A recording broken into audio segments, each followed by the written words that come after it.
Hello बच्चों, मेरा नाम मुकेश शर्मा है और मैं government senior secondary school Muklawa, Rai Singh Nagar, Ganganagar में पोस्टेड हूँ। और लॉकडाउन के कारण आप सब बच्चों की पढ़ाई जो है वो बंद हुई पड़ी है। सो मैंने सोचा कि क्यों ना कुछ वीडियोस बनाए जाएं RBSC वाले बच्चों के लिए भी। तो आज ये पहला वीडियो है जो मैं बना रहा हूँ 12th के बच्चों के लिए। अ बॉयज़ सॉन्ग पोइम है जो कि विल्फर्ड गिब्सन ने लिखी है और इस पोइम को आज हम पढ़ने वाले हैं। तो सबसे पहले तो इस पोइम की थीम जो है या पोइम क्या कहना चाहती है उसके बारे में थोड़ा सा बता दूँ आपको मैं कि ये पोइम जो है वो पोइट का जो लव है बर्ड्स के लिए वो प्रेजेंट करती है। तो अगर आपसे अंग्रेजी में बोलने को कहा जाए तो यू कैन से कि this poem shows the love of the poet for birds. So इसमें एक चीज़ मैं थोड़ी आपको बताना चाहूँगा इससे पहले कि हम व्याख्या करें, एक्सप्लेनेशन करें, कि एक वर्ड होता है rhyme scheme. Okay, rhyme scheme को हिंदी में अपन तुकबंदी बोल सकते हैं। जो कविता होती है उसमें बहुत सारी कविताओं में तुकबंदी होती है, बहुत सारी कविताओं में तुकबंदी नहीं होती है। इस कविता में तुकबंदी है। राइम स्कीम जो है इस कविता की मैं बताऊँ आपको कैसे देखते हैं। राइम स्कीम, पहली लाइन का जो लास्ट वर्ड होता है या हर लाइन का जो लास्ट वर्ड होता है उसकी साउंड से हम लोग जो है जज कर सकते हैं कि राइम स्कीम क्या है। उदाहरण के लिए पहली लाइन की बात करें अगर, तो स्नेयर वर्ड है, तो इस स्नेयर वर्ड को अपन नाम दे दें अगर ए, पेंसिल का साइज ऐसा ही है इसका। पहली लाइन को हमने ए नाम दे दिया। तो दूसरी लाइन का आखिरी वर्ड है फ्री, वो स्नेयर से मिल रहा है नहीं मिल रहा है, आवाज़ मिल रही है नहीं मिल रही है। तो अगर आवाज़ नहीं मिल रही है तो उसको नाम देंगे हम बी। तीसरी लाइन का जो वर्ड है एयर, वो आप देखेंगे तो स्नेयर जो पहली लाइन का लास्ट वर्ड था उससे मिल रहा है, इसलिए जिससे ये मिल रहा है, किससे मिल रहा है, ए से। स्नेयर को अपन ने ए नाम दिया था, तो जिससे ये मिल रहा है वो इसका नाम हो जाएगा, तो ये ए हो जाएगा, ए बी ए। और चौथी लाइन का लास्ट वर्ड है मी जो है वो किससे मिल रहा है, फ्री में ए की मात्रा, मी में ए की मात्रा, और फ्री को अपन ने क्या नाम दिया था, बी, तो इसका भी नाम क्या हो जाएगा, B.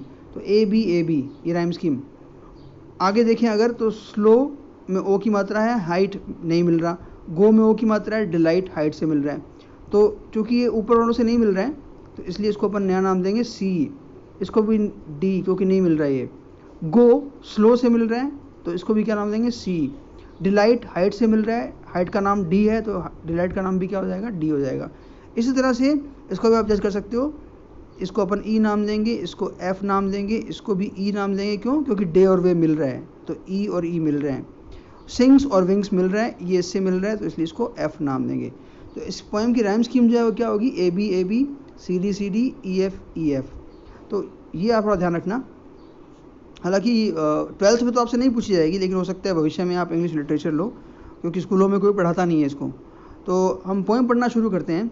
Because I set no snare, क्योंकि मैंने कोई भी शिकंजा, स्नेयर शिकंजा होता है पुराने ज़माने का जो पक्षियों को पकड़ने के काम आया करता था, तो क्योंकि मैंने कोई शिकंजा सेट नहीं किया, लगाया नहीं, बट परंतु लीव देम फ्लाइंग फ्री, उनको फ्री मुक्त, लीव मैंने छोड़ दिया, फ्लाइंग उड़ते हुए, उनको मुक्त उड़ते हुए छोड़ दिया।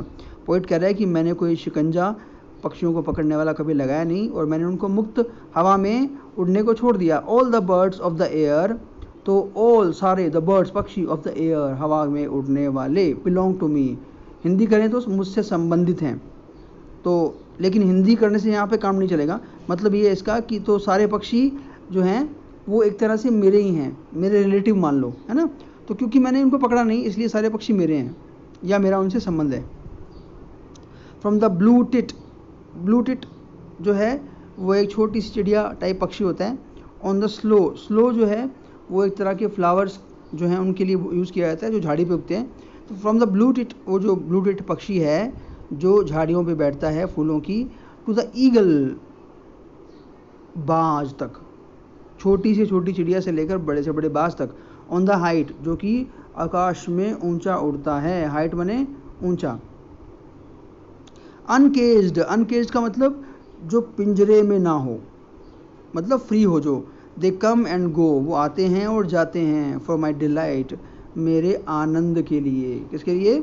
आनंद के लिए। मतलब मुझे उनको बिना पिंजरे में फ्री उड़ते हुए देखकर, आते हुए जाते हुए देखकर, चाहे वो ब्लू टिट पक्षी हो चाहे वो ईगल हो, बहुत ही मज़ा आता है, बहुत ही आनंद मिलता है ना।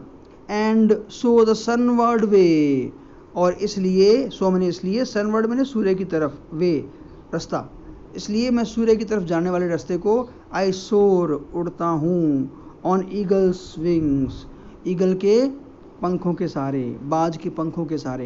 अब इसका मतलब ये नहीं है कि वो वास्तव में उड़ता है, मतलब वो कल्पनाओं में उड़ता है। जब बाज उड़ रहा है और बाज उससे संबंधित है तो वो कल्पना में बाज के साथ साथ उड़ रहा है, क्योंकि उसने बाज को कभी पकड़ा नहीं।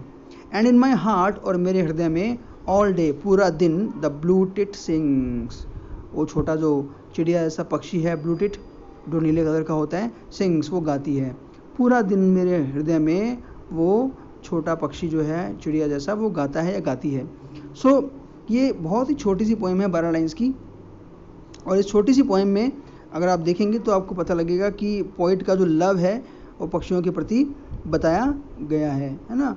तो इसमें क्वेश्चन कैसे बनते हैं बोर्ड में, मैं शॉर्ट में आपको बता देता हूँ कि जैसे वो आपसे पूछ सकता है कि why do the birds of the air belong to the poet, कि हवा में उड़ने वाले पक्षी पोइट से बिलोंग क्यों करते हैं, तो आंसर क्या होगा, because I set no snare.